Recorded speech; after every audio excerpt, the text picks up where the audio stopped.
Hello ma'am, ask ko din po. Ididi ko October 2025.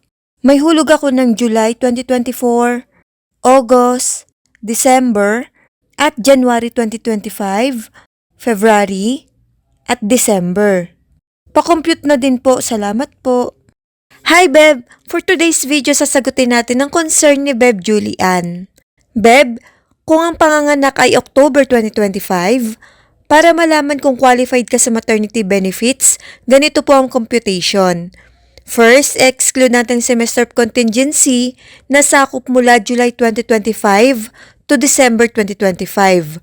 Ibig sabihin, hindi na po ito kasali sa computation ng maternity benefit. Ngayon, ang magiging qualifying period mo ay mula July 2024 to June 2025. Sa loob ng period na ito, pipili si SSS ng at least 3 to 6 highest monthly salary credits or MSC at provided na may hulog po kayo sa mga months na ito. Dito ibabase ang amount ng maternity benefit na matatanggap mo. Nabanggit mo na may hulog ka po sa mga months na ito? At ito lang po yung pasok sa qualifying period. Ito po yung magiging MSC. Next, i-add po natin ang 5 highest monthly salary credits within 12-month period bago ang semester ng iyong panganganak. Ang total po nito ay 50,500. Take note po, hindi po ito ang amount na makukuha ninyo.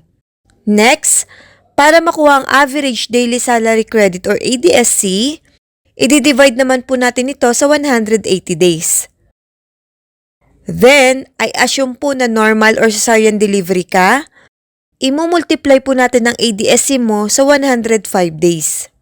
Now, ang magiging estimated maternity benefit mo po ay 29,458.33.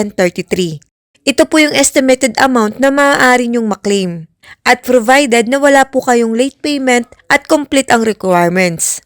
Magandang ipagpatuloy pa rin po ang hulog para sa future SSS benefits tulad ng sickness, disability at retirement.